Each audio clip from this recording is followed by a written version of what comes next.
ሰላም ሰላም ከመይ ቀኒኹም ድሓን ደቐኒኽን ከመይ ተቐንያ ብዙሕ ጠፊእና ቀኒና ብድሕሪ ክሪስማስ ኣይተመለስናን ብዝኾነ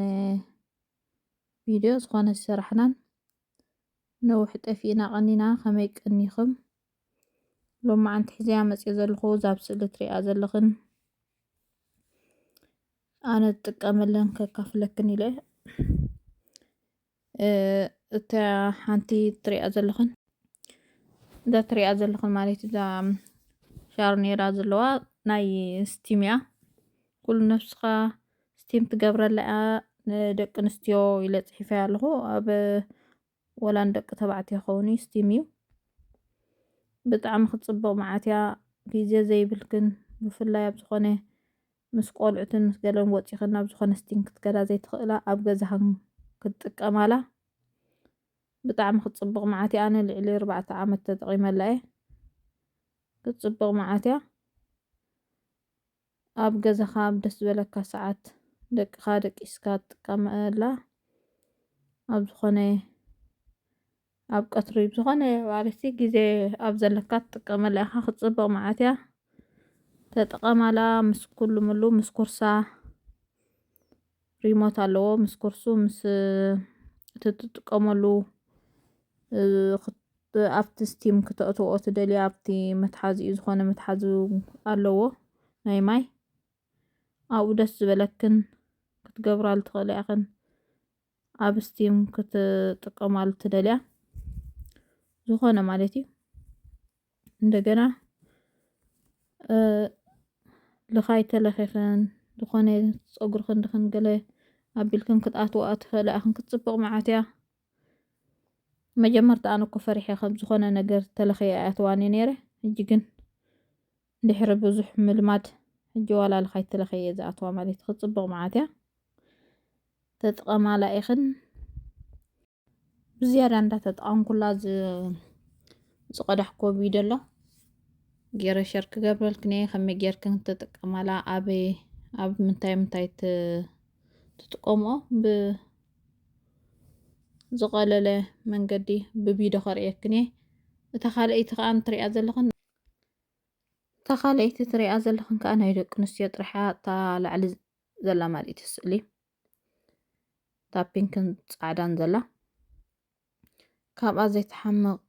ኣገልግሎታ ማዕረ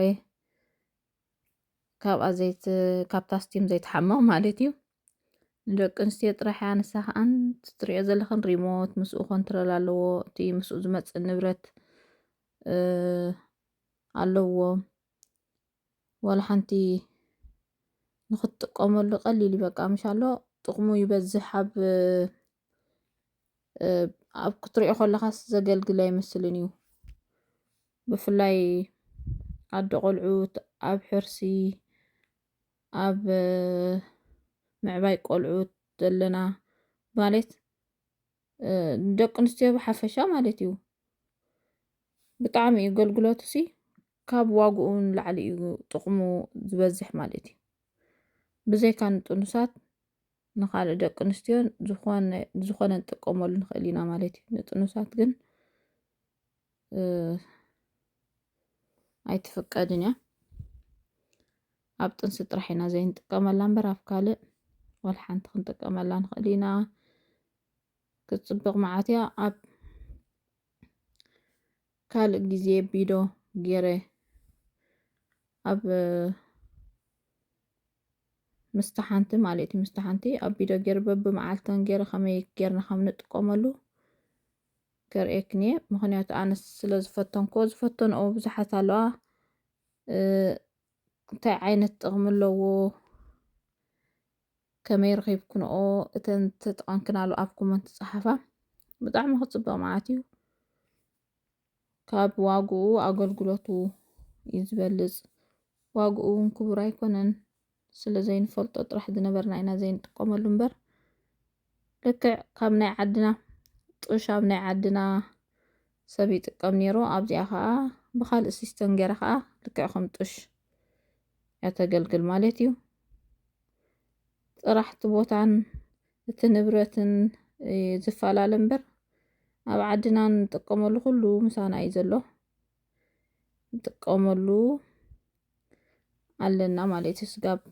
ዘይፈለጥናዮ ፀናሕና እምበር ካብቱ ንፈልጦ ግዜስ ክንጥቀመሉ ኣለና በሃሊት እየ ሕጂ ንዓይ ጠቐመኒ እየ ንዓኻት ክንሸር ዝገብረክን ዘለኹ ስጋብ መወዳእታ ምሳይ ስለ ዝፀናሕክን ብጣዕሚ እየ ዘመስግነክን ካልእ ግዜ ብኻልእ ቪድዮ ስጋብ ዝመፀክን ባይ ቴንኪዩ